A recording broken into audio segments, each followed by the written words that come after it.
No es lavarse con agua literal, agua física, sino que es otro término, es purificar el carácter, preparar un carácter idóneo para el cielo, que es lo único que nos llevaremos. Allí no nos llevaremos ni la ropa, ni la casa, ni el coche, ni nada de lo que tengamos. Tan solo nuestra persona, junto a un carácter que aquí tenemos que cultivar para que sea idóneo para el cielo. Por lo tanto, vamos a dar esos minutos a Ángel para que él nos dé esta lección. Espero que no sea yo el que la dé, porque si no vamos mal.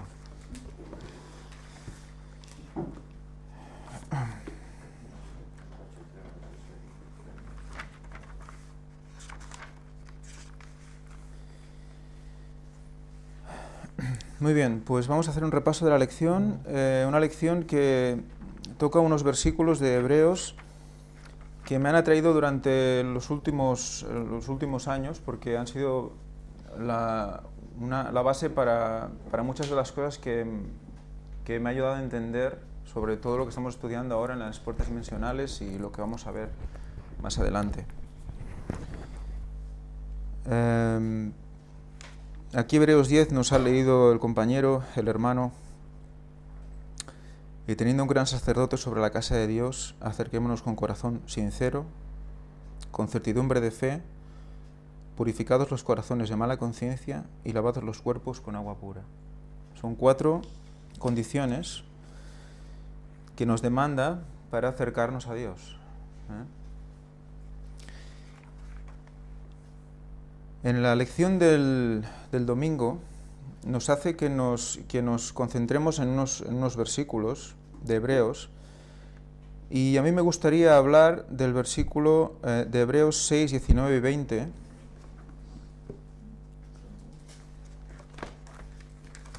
Hebreos 6, 19 y 20, que dice, al menos en mi versión dice, la cual tenemos como segura y firme ancla del alma y que penetra hasta dentro del velo.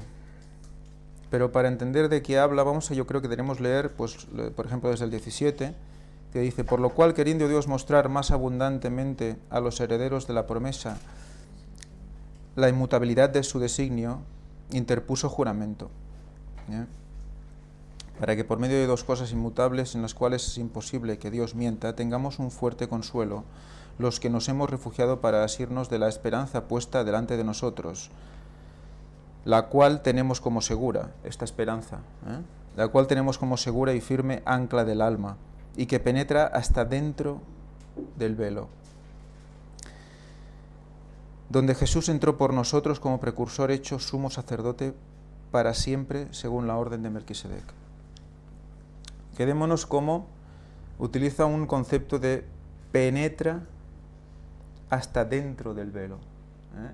Recordar que hay, cuando estuvimos hablando de la unión de cómo Cristo era mediador y que unía el cielo con la tierra, y cómo cuando lo colocábamos en su posición de muerte, justo con la posición del santuario celestial, el santuario terrenal, cómo estaba orientado hacia el este, veíamos cómo la posición en cruz de Cristo nos llegaba desde fuera del templo hacia el lugar santísimo.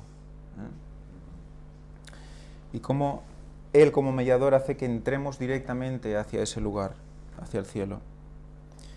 Pero fijaros en lo que habla de hasta dentro del velo, porque el velo era lo que cubría, lo que separaba el lugar santo del santísimo, y cuando el sacerdote tiraba la sangre al velo, él no veía el arca, estaba protegido de la gloria de Dios, ¿no?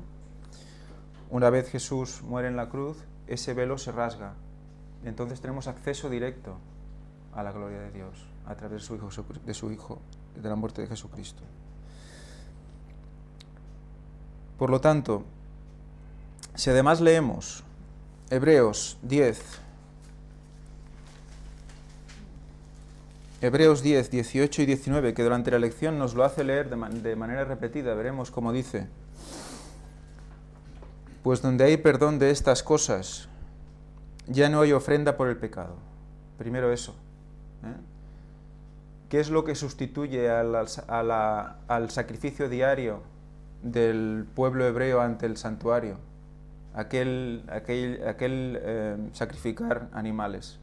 ¿Qué es lo que sustituye? Evidentemente la muerte de Cristo. Pero la muerte de Cristo, ¿qué hace? Que podamos pedir perdón. Ese perdón que pedimos y que Dios nos da, que a través de la muerte de Jesús, a través de su sangre, nos limpia. Ese perdón sustituye al sacrificio del animal. Por lo tanto, ¿qué dice? Donde hay perdón de estas cosas, ya no hay ofrenda por el pecado. Entonces sí que así dice, así que hermanos, teniendo entera libertad para entrar en el lugar santísimo por la sangre de Jesucristo, fijaros, para entrar en el lugar santísimo por la sangre de Jesucristo, por el camino nuevo y vivo que Él abrió para nosotros a través del velo. Y hasta aquí dirías, bueno, es lo mismo que hemos leído antes. Penetras el velo. Y sigue, esto es de su carne. Si tenemos esos dos versículos en la mente, ya nos podemos imaginar algo penetrando el velo y por lo tanto penetrando ¿qué? La carne. ¿Qué es lo que penetró la carne de Cristo? La lanza. Los clavos también. Pero lo que realmente tienes la imagen de penetrar es la lanza. ¿Y esto qué nos recuerda?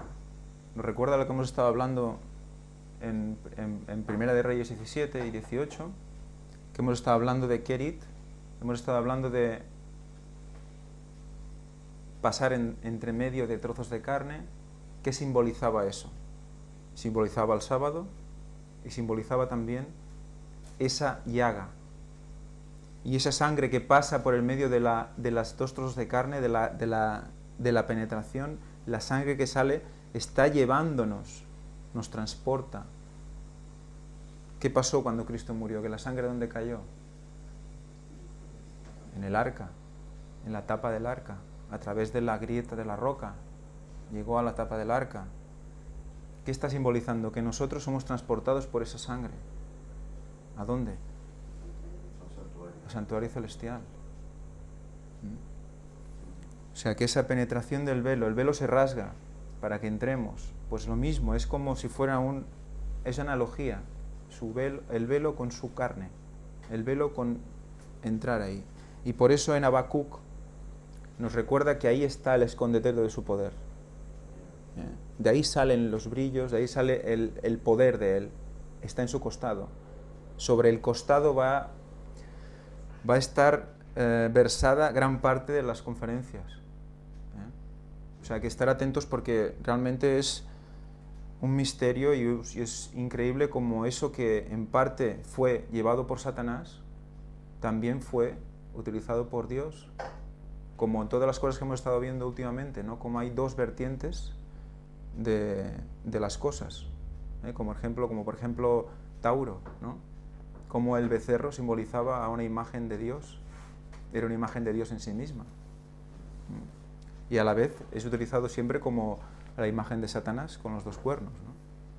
O sea, Satanás se ocupa de que todo tenga la doble cara, y Dios utiliza para distorsionar. eso. Exacto.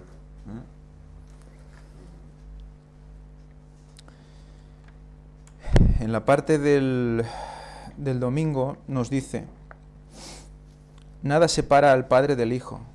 Siendo Cristo perfecto y sin pecado, no hay necesidad de tener un velo que proteja a Jesús, nuestro sumo sacerdote, de la santidad de Dios. Por eso se rasga el velo. No hace falta un velo que proteja de la gloria de Dios al sumo sacerdote, porque Jesucristo no es un sacerdote terrenal. Él es Dios. No necesita protegerse de sí mismo. Después hay un texto de Elena White que dice: ¿qué comprende la intercesión? Es la cadena áurea que une al hombre finito con el trono del Dios infinito.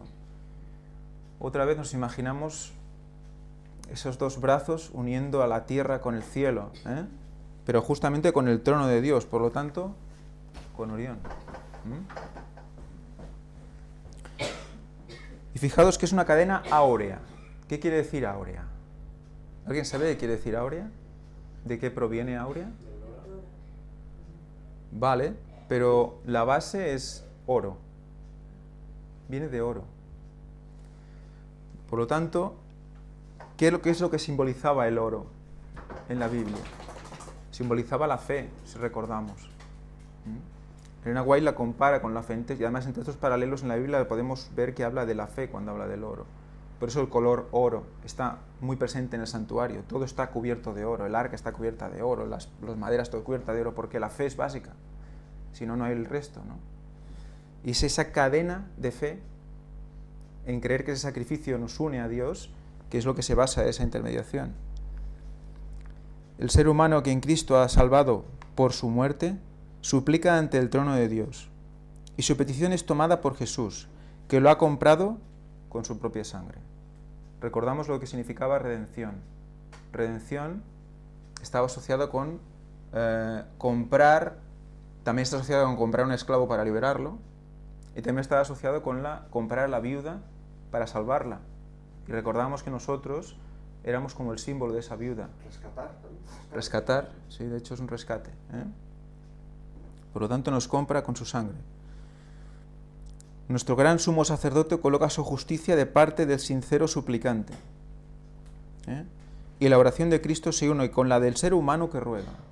O sea, que cuando tú oras, tu oración pasa por Jesús. Jesús se pone de tu lado con su justicia, porque la tuya es sucia, tu justicia es insuficiente. Tú te unes a su justicia. Él se pone de tu lado. Y esa oración que tú has hecho, a través de Él llega también a Dios, pero Él también hace la suya. Y es esa oración la que llena de poder a la tuya. O sea que Él sigue ahí intercediendo por nosotros también en oración. Cuando el sacerdote quemaba el incienso y subía el humo del incienso, ese humo representaba las oraciones de los santos. Pero recordad que también lo hace dentro del santuario, ahí dentro del lugar santísimo. Ahí también lleva incienso en el momento de la expiación. Ahí también tiene que haber enviar oraciones. El mismo Jesús envía oraciones a Dios cada vez que nosotros oramos. Él intercede, se pone de nuestro lado. Seguimos en la lección del lunes. Recordamos los 4 puntos que hemos leído en Hebreos 10:22. El corazón sincero, la plena certidumbre de fe, ir con los corazones purificados, ir con nuestros cuerpos lavados en agua pura. Ir con corazón sincero, evidentemente ya sabemos lo que quiere decir. O sea, solo podemos presentarnos con sinceridad. Fijaros que la sinceridad muchas veces tendemos a juzgar a alguien por lo que hace sin pensar si lo hace sinceramente o no. Muchas veces Dios elige a alguien que nosotros decimos, ¿cómo es posible que haya elegido a esa persona? ¿No? ¿Cómo eligió a Pablo? Si Pablo asesinaba cristianos y luego Pablo resulta que es el que predica tanto a judíos como a gentiles. Porque era sincero. Pues esa sinceridad es la que va a hacer que una persona que quizás está equivocada, pero está equivocada sinceramente, cuando oye la verdad, rápidamente la coge y sinceramente llega a Dios. Eso es sinceridad. El camino de Dios utiliza la sinceridad para llevarte a Él, ¿no? ¿Que alguien?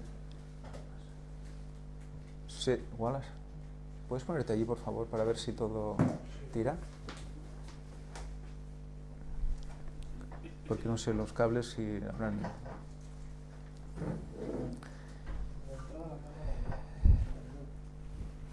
¿No hay cámara? Te ríes terrible. Y con corazones... y en plena certidumbre de fe es la segunda condición. La certidumbre de fe es tener certeza de lo que no se ve, no dudarlo y saber que va a venir, saber que lo que se espera existe, sin verlo. No necesitamos una pegatina, ni necesitamos una cruz en la pared, ni necesitamos una imagen para recordar que Él ha de venir y para recordar que sus promesas son ciertas. Por lo tanto, es importante la certidumbre de la fe. Ir con corazones purificados de mala conciencia. La aspersión del corazón es lenguaje del santuario que refiere a la sangre que se rociaba sobre la gente en el tabernáculo, que los dejaba ritualmente limpios, pero que no podía limpiar su conciencia. La purificación en el verdadero tabernáculo en el cielo es una purificación de la conciencia, producida por la sangre de Cristo. Vamos a leer Hebreos 9:14, que dice: cuanto más la sangre de Cristo, el cual mediante el Espíritu Eterno se ofreció a sí mismo sin mancha a Dios, purificará vuestras conciencias de obras muertas para que sirváis al Dios vivo. O sea, lo que a Jesús le interesa realmente es nuestras conciencias. Es que nuestra mente esté en condiciones. Fijaros cómo Jesús cuando viene a la tierra y habla, dice: yo no vengo a abrogar, sino a cumplir. Y cuando habla de las leyes de sus padres, cuando habla de los mandamientos, les da una dimensión superior a los mandamientos, ¿no? Por ejemplo, al mandamiento de no matar le dice, los padres decían que no matar es pecado, pero yo te digo que enojarte con tu hermano es matar, es pecado. Ya estás infringiendo el mandamiento, por tanto, en tu mente ya estás matando a esa persona. Por lo tanto, el nivel que está en la mente, ¿no? Lo mismo con el adulterio. Cuando tú miras a alguien y lo deseas, ya estás adulterando en tu mente. Eso ya es adulterar, por lo tanto ya estás infringiendo el mandamiento. Pues es lo que realmente le importa a Jesús. Y por eso luchan, y por eso es el conflicto cósmico entre Dios y Satanás. Por nuestras mentes. Por lo tanto, nuestra conciencia debe estar purificada en su sangre. Debemos reconocer el sacrificio para que nosotros podamos estar tranquilos. Esta purificación simboliza la justificación del pecador arrepentido. El arrepentimiento lleva a eso. Podemos tener una conciencia limpia porque hemos sido perdonados. Y al final dice: y con nuestros cuerpos lavados en agua pura. Aquí tenemos las dos posibles interpretaciones que nos marca la lección, que dice: una es clara y directamente pues simbolizada por el mismo bautismo, ¿no? Como el agua limpia es el símbolo del viejo hombre al nuevo hombre, ¿no? Colgar los pecados y renacer y nacer de nuevo. Pero también podemos comprenderlo en un sentido más espiritual, como el lavamiento del agua por la palabra. Efesios 5:26. A ver quién llega a Efesios 5:26.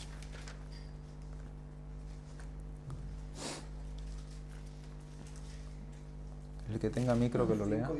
5:26. Para santificarla, limpiarla en el lavado del agua, por la palabra. ¿En el tuyo hay una coma entre agua y por la palabra? Sí. En el mío no. ¿En alguien tiene una coma también? Digo porque la coma es muy interesante. La coma es muy interesante. Y si vamos a entender... Para santificar la coma. Pero del agua, coma, por la palabra. No. Hay algunas que sí lo ponen. Fijaros cómo el decir el agua, coma, por la palabra, implica que el agua es la palabra. ¿Qué es lo que quiere decir la lección también? Fijaros que la lección nos dice esto. Sentido más espiritual como el lavamiento del agua por la palabra, leyendo la Biblia y aplicando sus principios a nuestra vida. O sea que ese lavamiento es por la palabra de Dios. Pues fijaros cómo el agua y la palabra de Dios está unido, es lo mismo. Entonces recordemos entonces la muerte de Cristo, lo que hemos hecho hasta ahora, que es la penetración del velo, la lanza que atraviesa la carne, y sale ¿qué? Sangre y agua. Sangre y agua. Por lo tanto tenemos, ¿qué es lo que nos va a llevar al lugar santísimo? ¿Qué es lo que nos va a llevar al santuario celestial? Sangre y agua. ¿Y el agua qué es? La palabra de Dios. Fijaros, sale sangre y agua. La palabra de Dios y el bautismo, por un lado, y la sangre, que es arrepentimiento y perdón, por el otro. Fijaros el simbolismo espectacular de la llaga y cómo la Biblia lo conecta con el velo de una manera brutal. Además, el agua es el mismo Jesús. Agua viva. Agua de vida. Agua de vida. Cuando Él dice que se da, es como si todo aquello que fluye de Él sea Él mismo. Y eso lo veremos con la simbología de las diferentes temáticas que vamos a ver.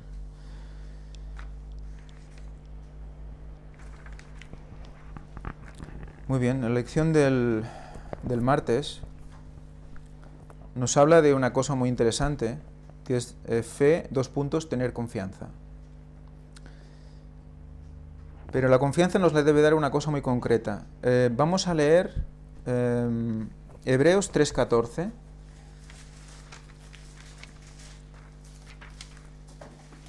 Dice, porque hemos llegado a ser participantes de Cristo, con tal que retengamos firme hasta el fin el principio de nuestra seguridad. Y en mi Biblia pone una aclaración que dice que el principio de nuestra seguridad también se puede leer como la fe que dio origen a nuestra seguridad.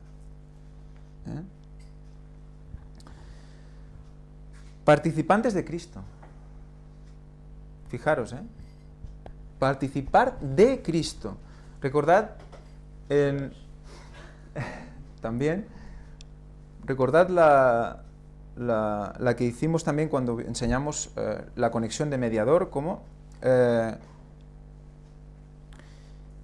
leímos un texto de Elena White que decía que Dios nos hace partícipes de su divinidad.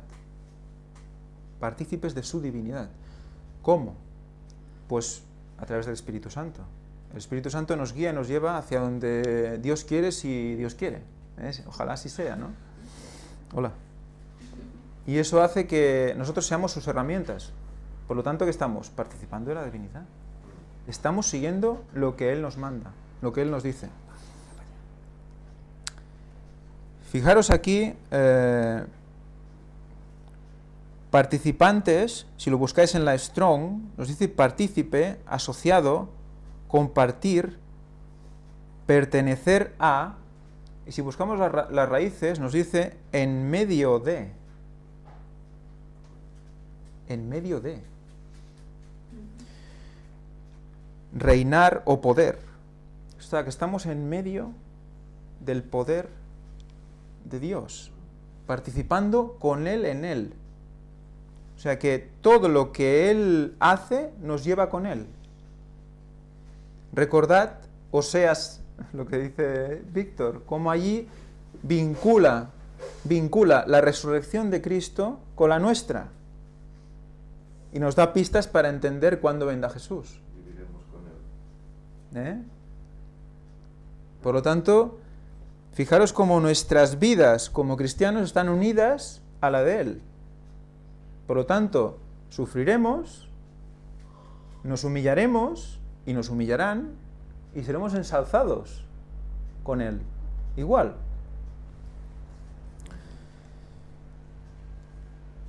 Muy bien. Más abajo nos dice, obviamente el camino nuevo que ha sido abierto para siempre por medio de la muerte de Jesús nos conducirá sin falta a una plena confianza.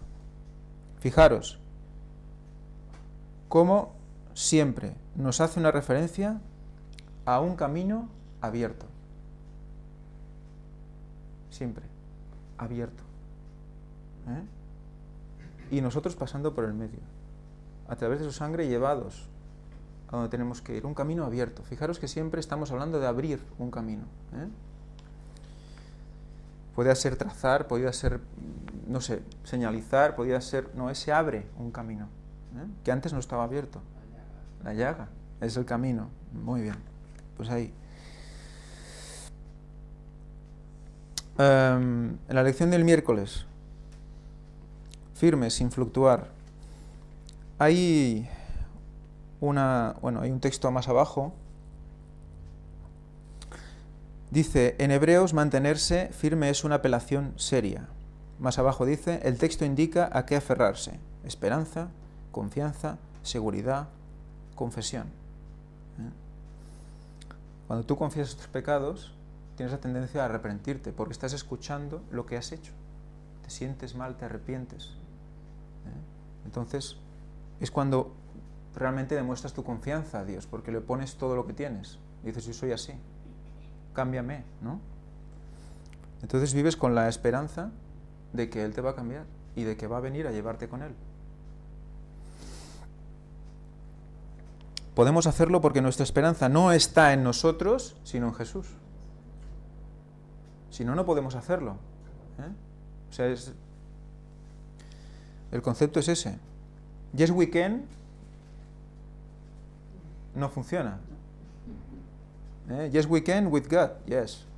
O sea, salió un inglés aquí brutal. La fidelidad de Dios es inmutable. Aun si fuéramos infieles, Él permanece fiel. Él no puede negarse a sí mismo.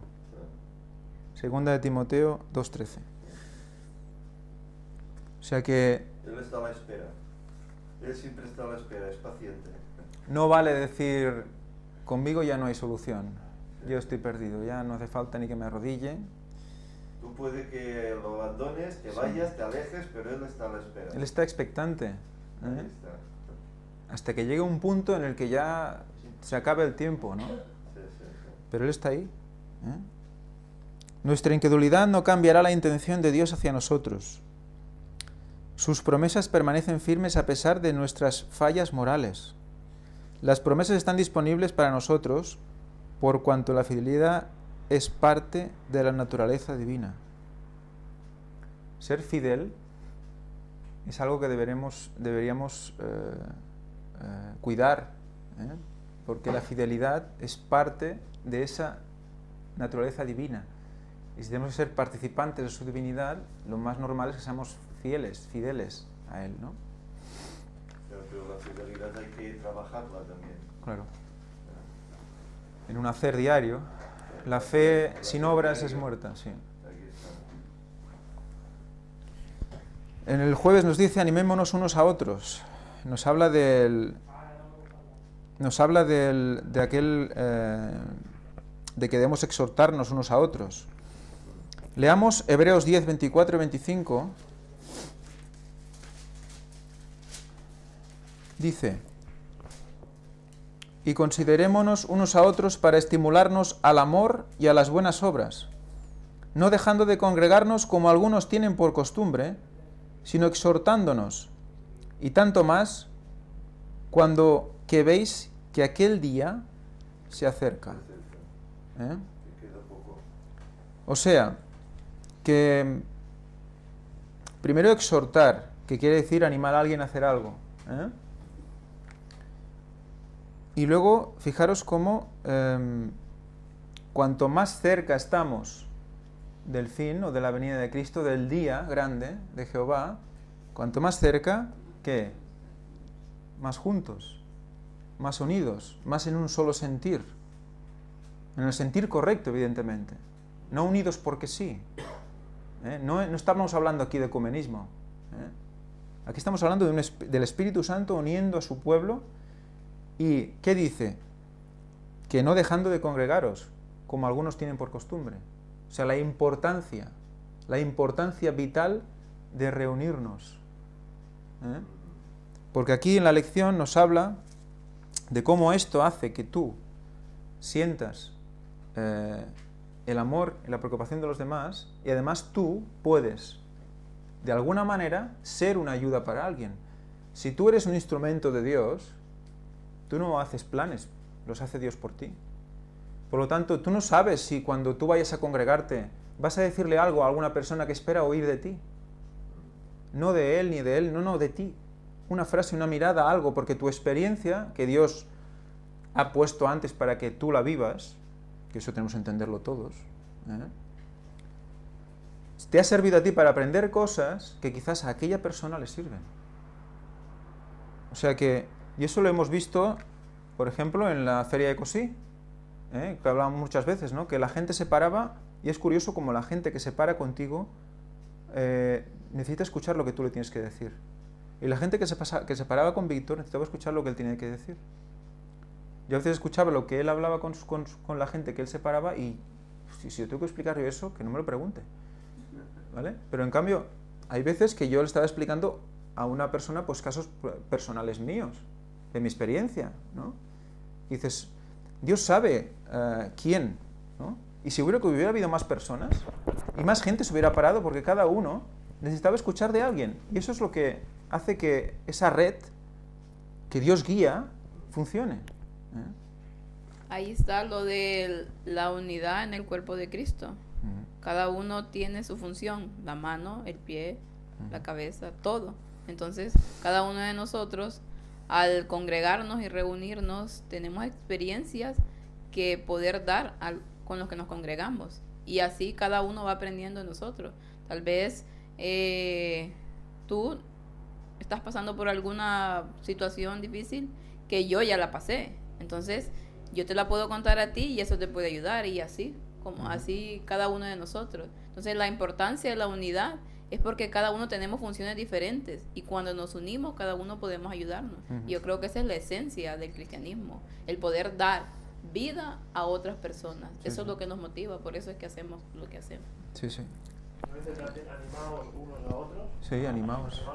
Sí, animados. Animados, exhortados. Pues eso incluso también para eso, además, fíjate que dice también, sobre todo, cuanto que veis que aquel día se acerca. Cada vez más importante conforme se acerca el día. Está más cerca de nuestra redención que cuando creímos, dice Pablo. Y él habla hace 2000 años. Sí, sí. Y fijaros, ya veis, está en la esquina. Y fijaros si no es así, que cuanto más nos acercamos al fin, más odio hay a nuestro alrededor, por lo tanto, más nos van a mirar mal, más nos va a costar hablar, más perseguidos vamos a estar, por lo tanto, la tendencia a estar unidos en Cristo va a ser una necesidad humana, como humanos que somos. Pero fijaros también no solo en eso, sino en el estudio.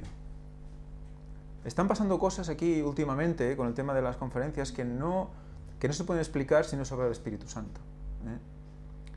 O sea, alguien encuentra una cosa, te llama, te dice, he encontrado esto. Tú lo buscas y mientras estás buscando encuentras cosas que no sabes por qué te dice tu interior que hay que enviársela a otra persona. Y esa cosa a esa otra persona le sirve porque es lo que estaba buscando. Y entonces se crea eso, una red. Y el Espíritu Santo va haciendo un poco en cada uno y va diciendo, no, tú hasta aquí, porque es lo que... Tú hasta aquí, tú hasta aquí, tú hasta aquí. Y hace que todos seamos uno, en ese sentido. Y eso es bueno porque nadie se puede gloriar de decir, mira, a mí me da la luz y soy el niño bonito. Exacto. No, porque va dando luz Exacto. a quien la pide. Exacto. Y entre todos se conjunta. Exacto, exacto. No podemos llegar así, es imposible llegar a tener envidia de nada. Imposible. Porque Dios dice, ¿tú quieres participar? Toma. ¿Tú quieres? Toma. ¿Tú quieres? Toma. Cada uno pone y da a todos. Es increíble. Y cuantos más obreros, más se sentirán unidos entre ellos y más aportarán y más rápido irá todo. Y con el factor sorpresa de que por lógica dices, bueno, este tiene 40 años de experiencia o más en la fe, bueno, debe recibir aquí todo.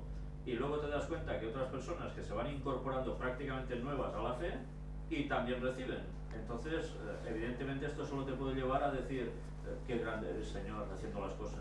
Te lleva a la parábola del jornalero, ¿no?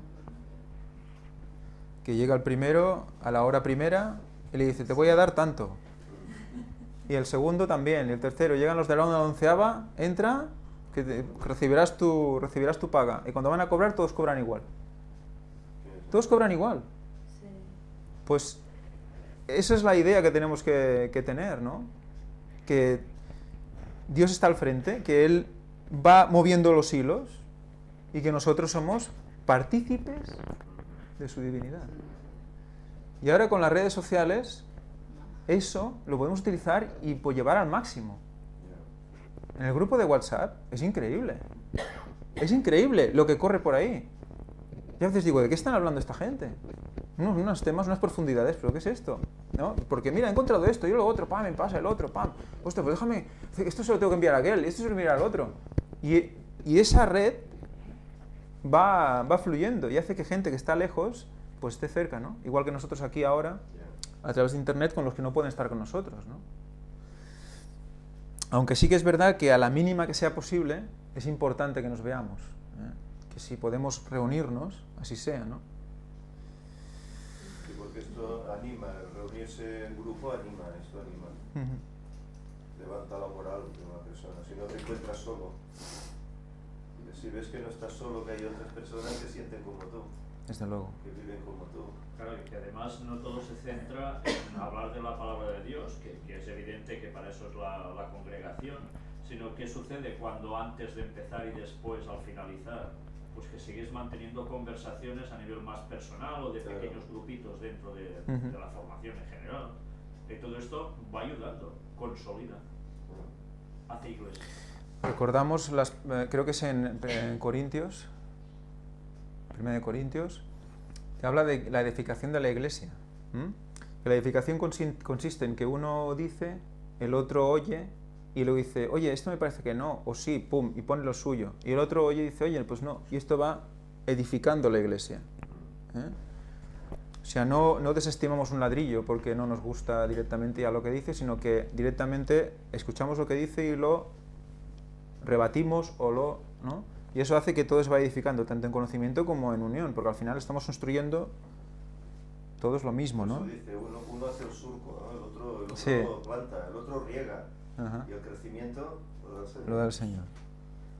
Hay un escrito abajo del jueves que nos dice, sin embargo, Hebreos menciona que podría ser su propia apatía la que las manteniese alejadas. Aquí está hablando de las personas que quizás no se acercan a estar en unión, ¿no? Si uno quiere, puede encontrar razones para evitar asistir a la iglesia, que habla de la iglesia, puede ser un grupo, pero bueno, la cuestión es la misma, u otras reuniones cristianas. No obstante, esas razones palidecen en contraste con la razón para asistir. Será una bendición para otros. Pero esta conducta es mucho más apremiante a medida que el día de la venida de Cristo se acerca. Al comienzo de Hebreos 10, 19 al 25, el autor amonestaba a los creyentes a acercarse a Dios en el santuario celestial, y en su conclusión les recuerda que el día de Dios se acerca. El retorno de Cristo siempre debería ser un poderoso incentivo para la conducta cristiana. Y más ahora. Y para acabar leeremos el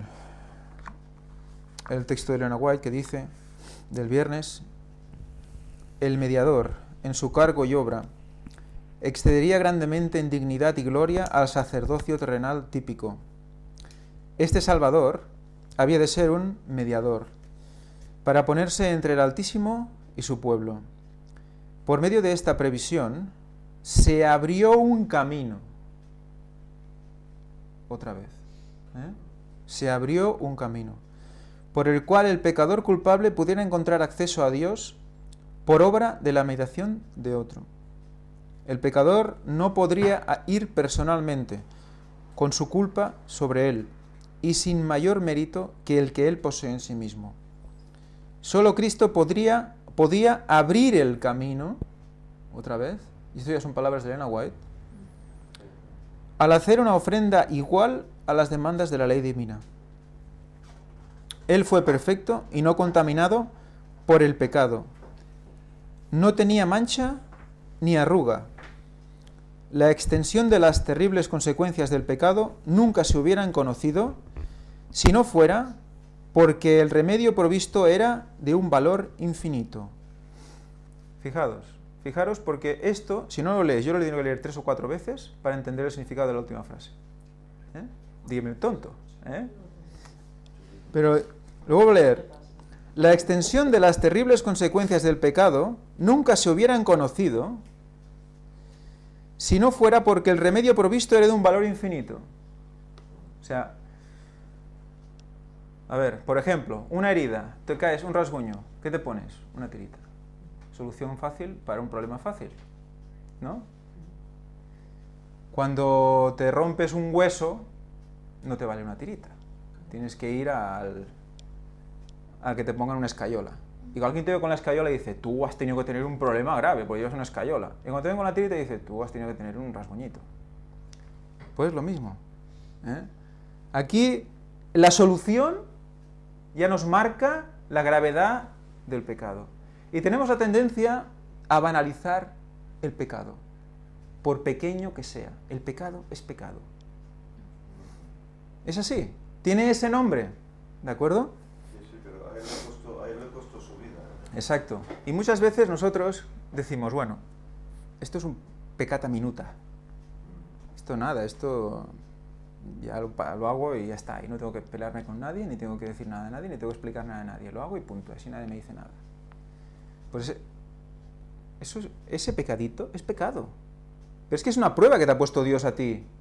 Porque dice, si eres fiel en lo poco, te pondré en lo mucho. Y es el camino de santificación que va por ahí, va por esos escalones que van subiendo poco a poco. Es muy importante ser radical. Si quieres ser bueno en algo, cantante, deportista, o fiel a la palabra de Dios, hay que ser radical. A mí tenemos el testimonio de mi madre, que hace 3 años cuando empecé me llamaban, en mi casa me han llamado raro, eres muy radical, no eres nada flexible.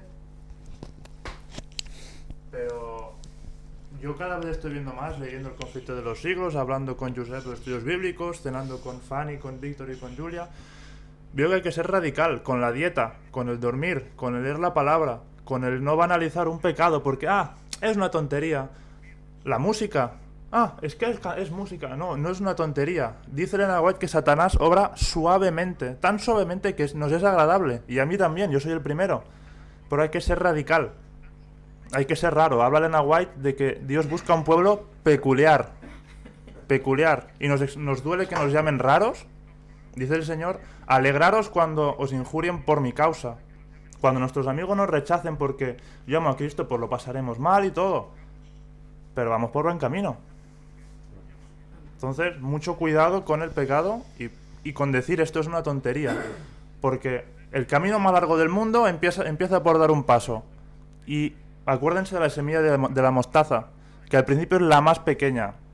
Pues Satanás vendrá así. Con lo más pequeño vendrá agradable, vendrá bonito y apetitoso. O sea que, no sé, es un aviso o una objeción que seamos radicales. Porque nuestros hermanos del pasado dieron la vida. Y así hay que ser. Bueno, lo que iba a decir igual. ¡Ladrón! ¡Al ladrón! No, yo incluso le decía ayer a Víctor que a mí me sorprendía la determinación que tiene Wallace siendo alguien nuevo en la fe.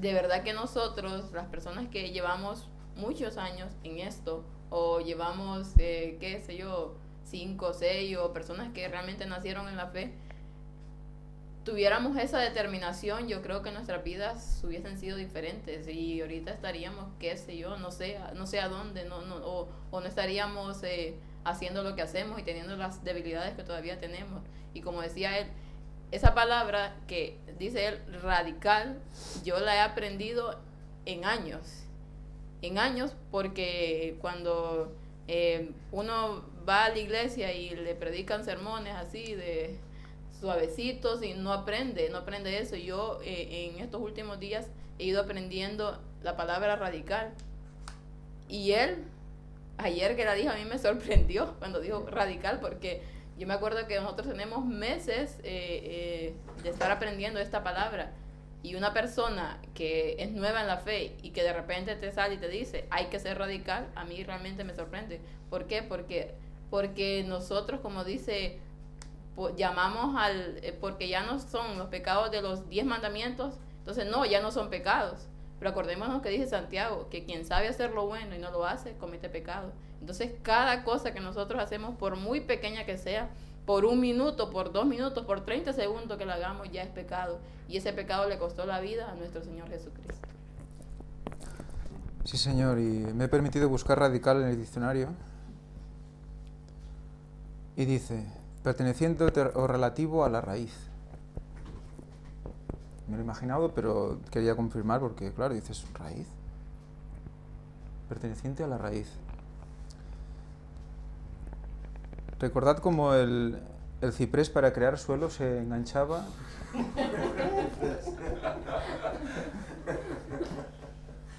Se enganchaba en la roca.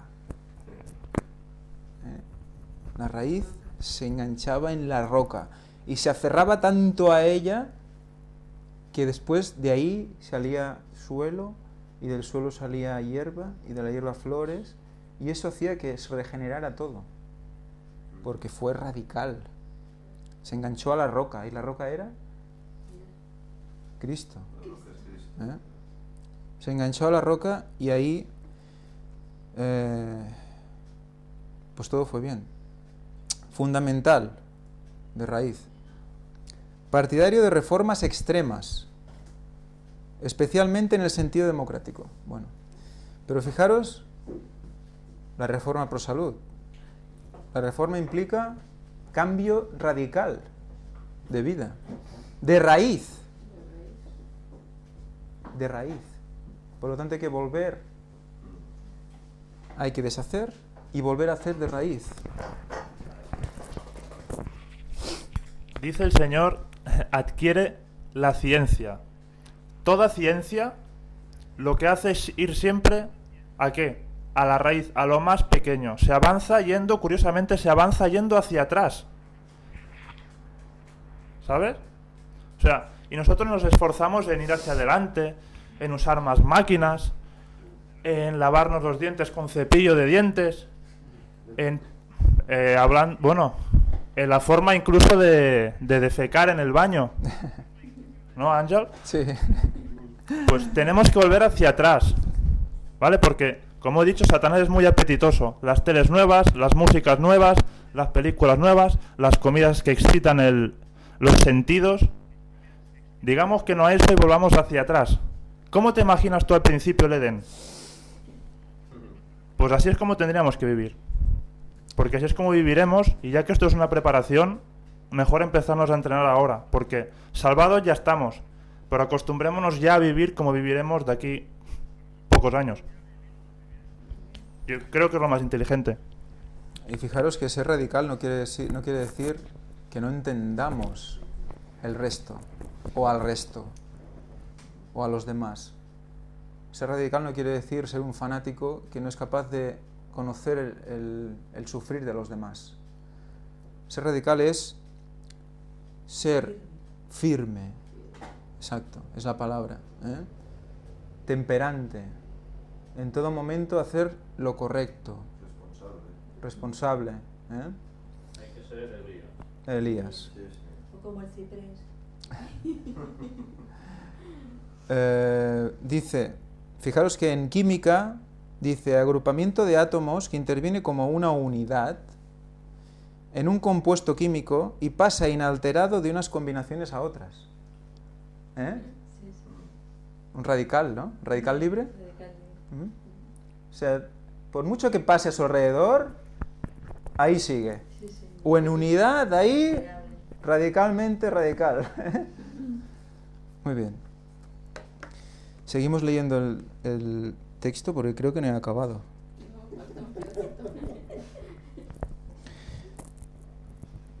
Él fue perfecto y no contaminado por el pecado, no tenía mancha ni arruga. La extensión de las terribles consecuencias del pecado nunca se hubieran conocido si no fuera porque... Ah, bueno, sí, verdad, ya he leído lo del fin, he leído esto, ¿no? Muy bien. A grandes males, grandes remedios, ¿no? Lo que decíamos. Por eso que el pecado es lo que es. Y Dios, solo con su muerte, ya nos explica de lo que nos ha librado. Solo con ello ya nos dice de lo que nos ha librado. La fe en la expiación. La expiación, hablaremos mucho de la expiación. Mucho. Y la intercesión de Cristo nos mantendrá firmes e inconmovibles en medio de las tentaciones que abundan en la iglesia militante. Es muy interesante el concepto de iglesia militante. Que no es la iglesia triunfante. Que no es la iglesia triunfante. Elena White diferenciaba entre iglesia militante e iglesia triunfante. ¿Vale? Iglesia militante, yo pues voy allí, hago lo pom, pom, pom, pom, pom.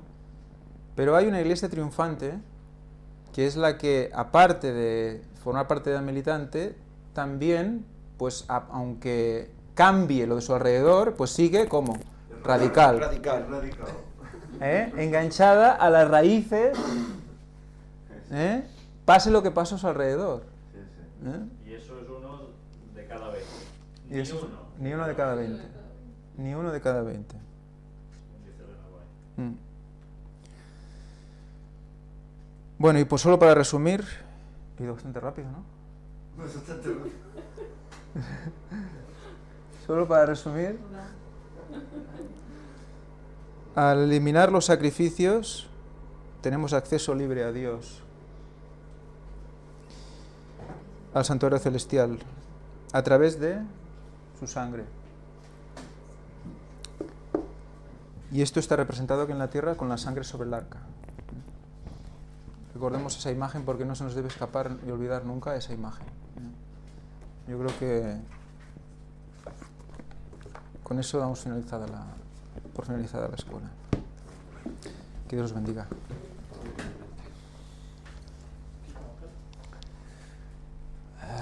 Sí, para de grabar la cámara y para el DVD también.